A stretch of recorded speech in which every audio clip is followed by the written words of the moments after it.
There's a lot you can do in this town. You set it up and turn it around. We might have come from somewhere else, but this is where we found ourselves. Welcome to the local show. People you work with, people you know. Welcome to another edition of the Local Show here on Grassroots Community Network platform, we'll say. We want to welcome our Facebook Live audience on that note, our YouTube audience, and of course folks watching TV up and down the Roaring Fork Valley. I'm Erik Skarvan, your host, now in our 16th season here on the Local Show, sharing great inspirational locals and their stories. Today I'm happy to welcome a friend of mine to the show. She's the Executive Director of the Independence Pass Foundation. I want to welcome Karin Teague to the Local Show. Hi, Erik. Nice to be here. Thanks for being here, Karin. Yeah. And you're right off the trails, right off the pass. As always, that's where I spend pretty much 5 days a week in the summer. No kidding. Lucky me, lucky me. So yeah. What were you up there doing today? Today I was picking up some trash at the summit. I was cleaning off our interpretive signs up there, which have finally emerged from the snow. Okay. Getting our donor box all set up. I was scouting some weed pulling and tree planting projects for tomorrow. I have a group of volunteers coming out tomorrow to work on the pass, so I was figuring that out and getting the tools all set.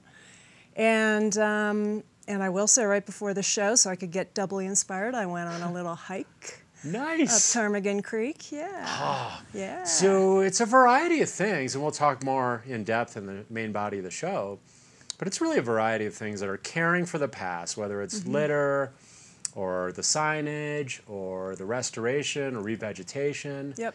It's like a holistic approach to It caring for the area. It absolutely is, and really key is involving our community and folks in that process and helping them take ownership of, really one of the greatest backyards in the world. It really is. And so we work with a lot of kids. We work with inmates from Buena Vista in the fall. I work with recovering addicts, all kinds of folks for whom, a day out in a beautiful place doing some meaningful work is really a big deal. Right. So, yeah, right. I pretty much have the best job in the world. It sounds like it. Yeah. It sounds like, well, let's get to the origin of how you got there. Let's just go back a few years. Yep. To where you were born and raised. Just a few. Where do you hail from originally? Just a couple years, a couple decades back.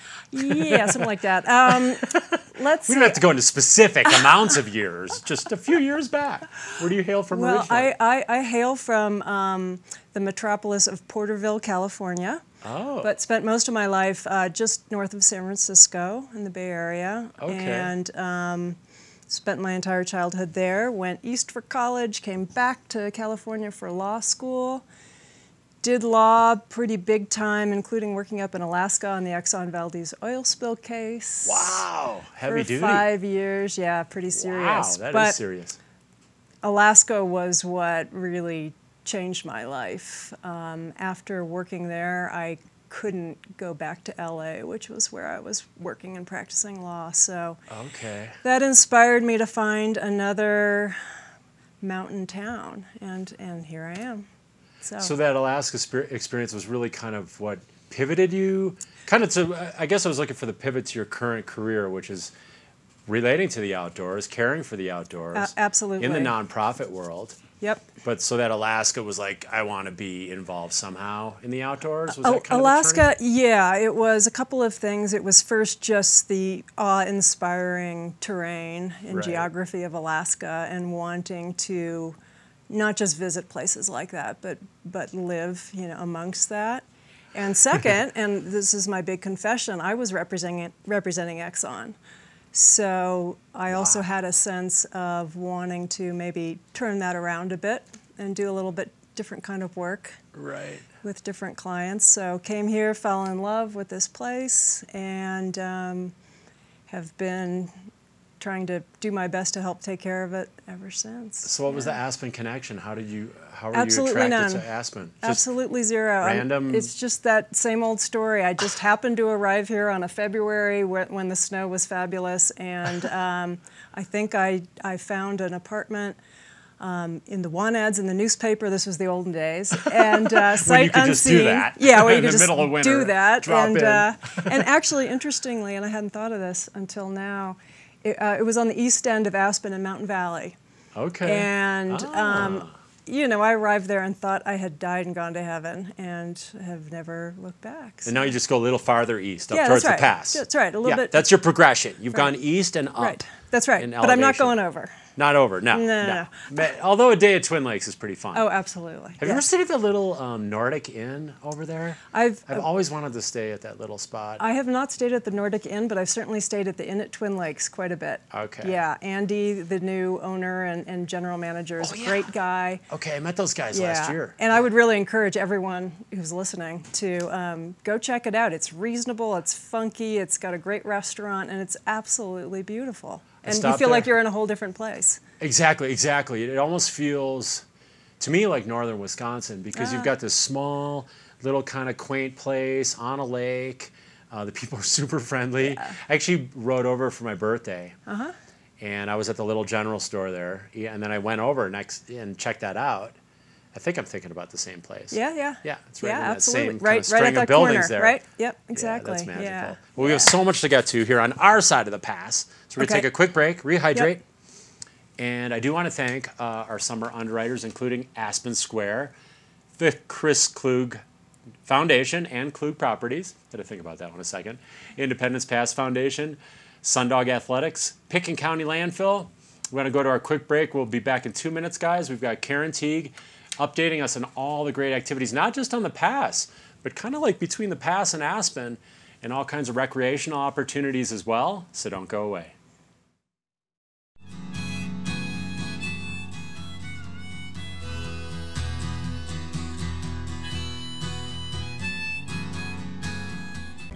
I'm so passionate about this community. I absolutely love living here and raising my family here.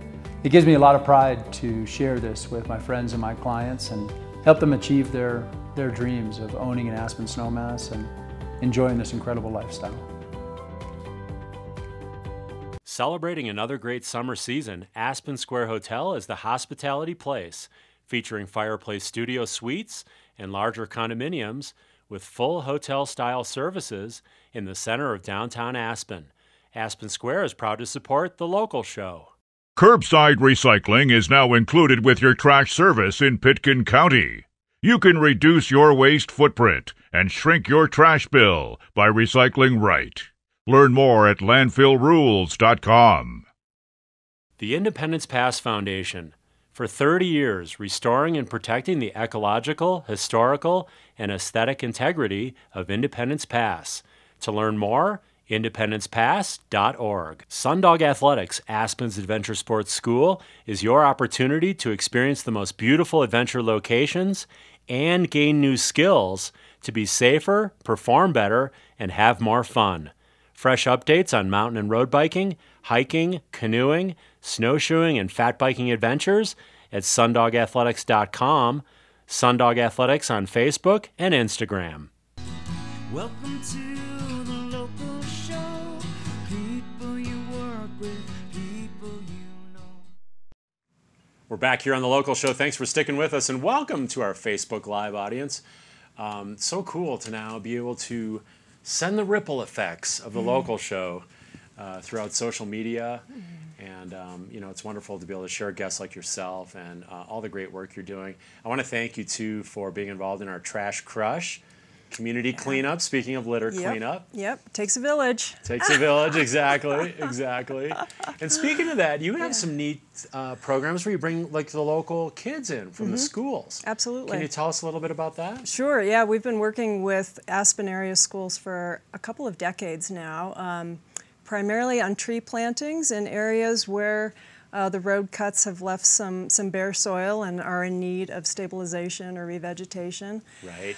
We've also, I've started taking kids further afield. You know, I think sometimes we underestimate their abilities and strength, and I've taken them deep into mountain boy wilderness to pull rebar out of the tundra and carry it out, and the kids love it. It's from an old snow fence experiment, failed back in the 60s, in which they left literally tons and tons of rebar behind. So we've slowly over time been working with volunteers and kids, pulling it all out, and we're getting really close to being done. So the kids, they think that's fun. They do. I mean, it's hard work. I mean, it's really hard work, but that's like physical, and you're working. Super physical. I think it's very rewarding to them. They really feel like they've accomplished something, and they get down to the truck, and we load the rebar in the back, and they're like, "Dang, I just did something really hard and real." So, great. I mean, we have a lot of fun, So you got to you make it fun too, because absolutely. that's part of the art. Is if you have kids like that, you're doing real work. That could easily be a grinder. So you kind of make it fun, make it educational, and then like you say, that before and after effect is undeniable. Like the before and after photos when you see your work, it's so tangible. Absolutely, and I can promise you, every time some of those kids who drive over the pass now to Denver or wherever they're going, they will look up at that lump on the top of Mountain Boy and tell their parents, "I was up there, and this is what we did." I mean, they will never forget. And it's like all the kids who have planted trees throughout the years, they still look for their tree, and some of them are now adults with their own kids, and their trees are this high, and it's a cool community effort. Again, it takes a village to take care of a beautiful landscape like that. So that's one of the things I can really appreciate too. Like when we do trail work, and say you do a water drainage, or you just trim a section, when you go through that next time, you have ownership and pride. Absolutely. And you go, "That's right," and it's just a real sense of, I guess, just satisfaction and pride with that.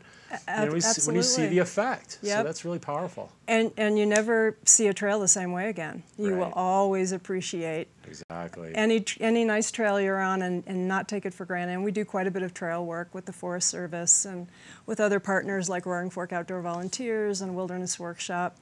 We do a joint trail project probably every other summer. This summer, of course, this is the year of the Avalanche. So we've really, for the last month, we've been doing a lot of avalanche debris clearing, cutting, getting campsites open, getting the campground cleared, starting to work on some trails that have been impacted. So that's going to keep us really busy this summer. And who would have expected? Well, that Lincoln Creek Road area, I was back a few weeks ago, and we were talking a little before the show, is unbelievable, the natural devastation back there. We've got some images we're going to bring up as well. But I mean, just stacked. Like we saw at the top of Maroon Creek Road before we got to Maroon Lake. Like we saw, what was it, coming off Green Mountain? Green on the Mountain way up across the pass. across the highway, So just stacked. So these collaborations are really key. So you could collaborate with the Forest Service. That's a natural right away. And then a Roaring Fork Outdoor Volunteers, perhaps. And then bring in community members. And like, what's the status of like Lincoln Creek Road right now? Is that pretty clear? It is open. It's in really good shape. Thanks to the amazing Glenn and Kim Shriver, who are the caretakers at Grizzly Reservoir. They single-handedly got that road cleared and opened. Amazing.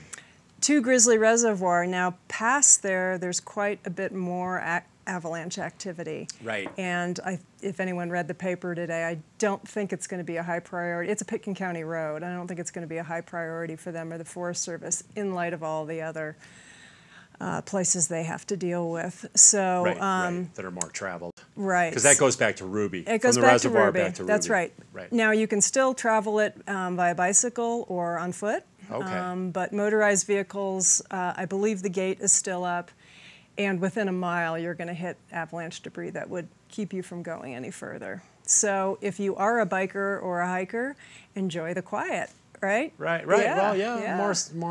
quiet and peace and solitude. And I'm sure the wildlife won't mind.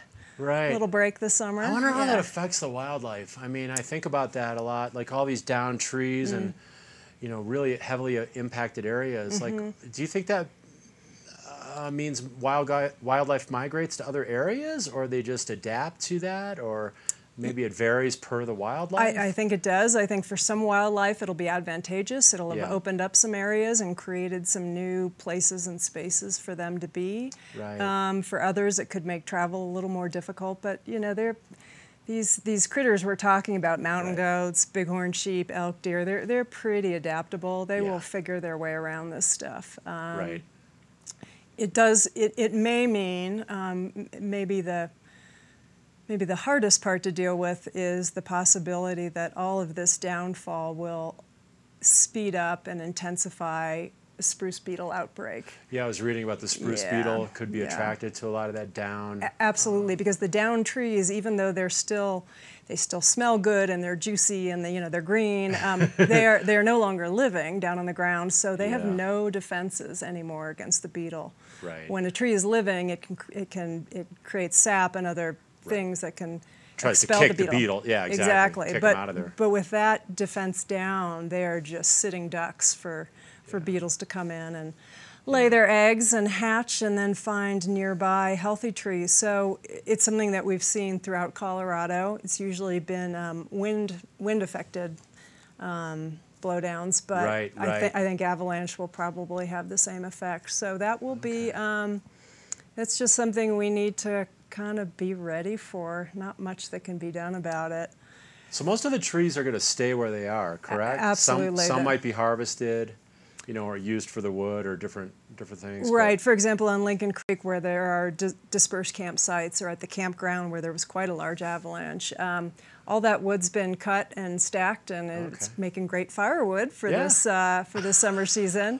But in terms of removing the rest, it's an impossible task. It's so voluminous. Yeah, so widespread, thousands of trees. Absolutely. So once in 300 years? That's what they say. That's what they say. This well, is such a rare event. And seeing the size of some of the trees that came down and some of the what look like brand new avalanche paths that have been created, it does make one think that is in fact the case. We will probably never see anything like it again in our lifetimes. So it's, as difficult and devastating as it is, it's also rather kind of thrilling and awe-inspiring just to see. It's powerful.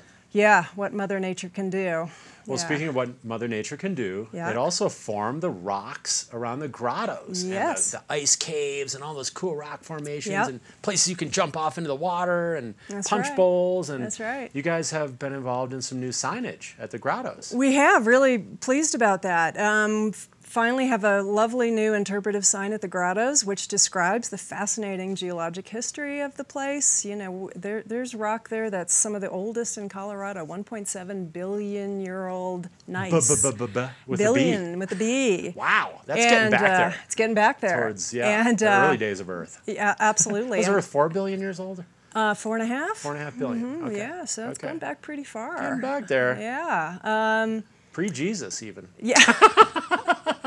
Way pre. Some really old rock. Really old. Really old rock. And there's a beautiful new trail map, which every time I was at the Grottoes in the past, everyone was confused about where the ice caves were, the Cascades. So sort of cleared that up and installed some new trail signs with the help of the Forest Service, so that's great. And really neat this year, the ice caves are full of ice. Oh, cool. I haven't been up there yet. Yeah, last year I wondered whether they might be called ice caves for much longer. And what we learned this year, after one good snow year and a cool winter and spring, is that it just takes the one good year to kind of replenish.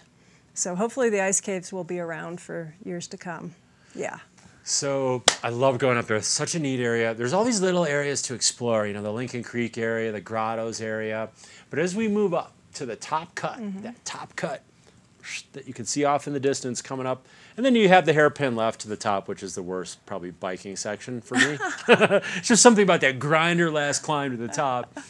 But you guys do a lot of restorative and revegetation because of that erosion over the years, right? Isn't that one of your primary focuses? Absolutely. It was why the Independence Pass Foundation was founded 30 years ago by Bob Lewis and others, some of whom are still on our board of directors today. And in fact, serendipitously, we had scheduled several consultants to come out this summer to take a look at the top cut, reassess, because there are some places, the rock wall and a lot of the revegetation efforts have worked just beautifully. It's really miraculous what what this little group of folks accomplished, with help from partners like CDOT and Pitkin County and all. But and guys in orange one-piece suits. Absolutely. I've seen them hanging off the God side bless on them. ropes. Yep. The guys from Buena Vista. That's right. That's Right, right. right. Who we still, Who I guess they love it, right? Don't they just like a wait list to do that? well, better than a day in jail, right? Exactly. So Exactly. prison, I should say.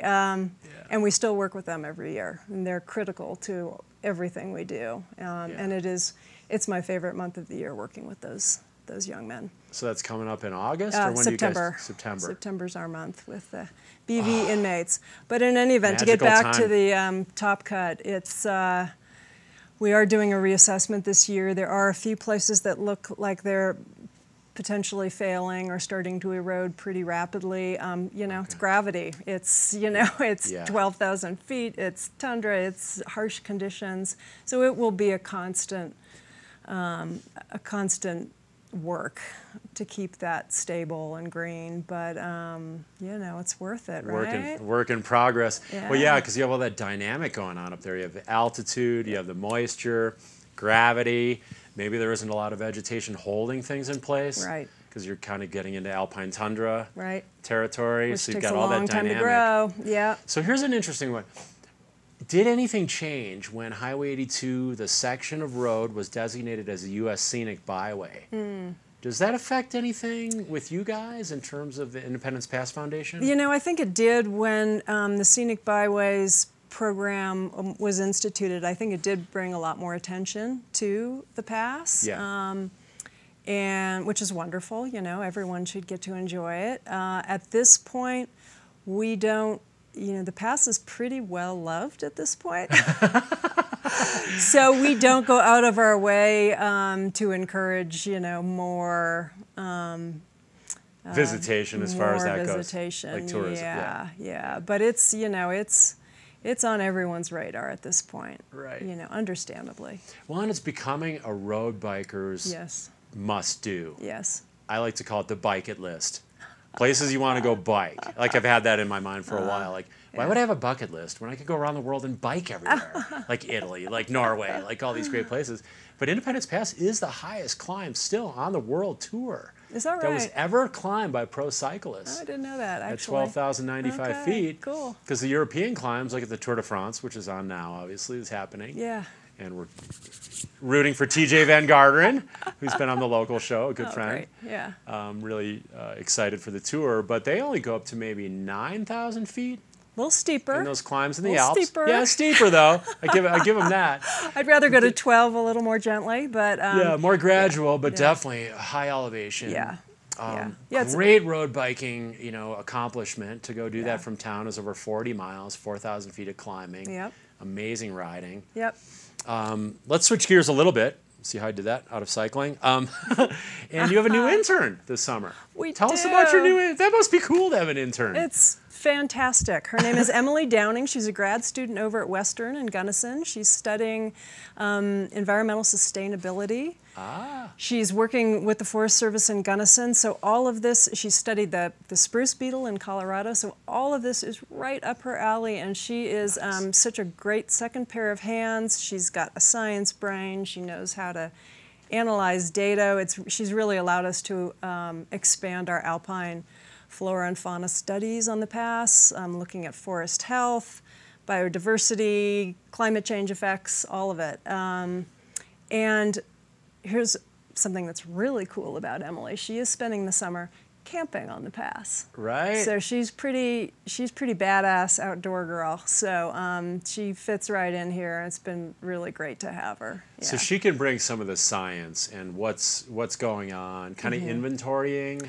Yeah, we've been doing some data collection, working with various partners, Aspen Global Change Institute and others, collecting some data. She has some of the tools to do some analysis now and just help us expand that research and also bring a little more citizen science into it. Again, engaging our community members in learning about and getting getting intimate with our backyard is a cool thing. Right. So, yeah. Tapping the brain trust in that situation in the community. We're down to almost just 2 minutes left, Karin, but I want to know like what you love most. Like, what do you love most about the pass, and what do you love most about your job?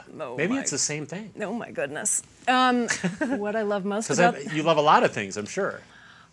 I just love everything about the pass. I'm a pretty simple person. I'm very happy being up high in the mountains.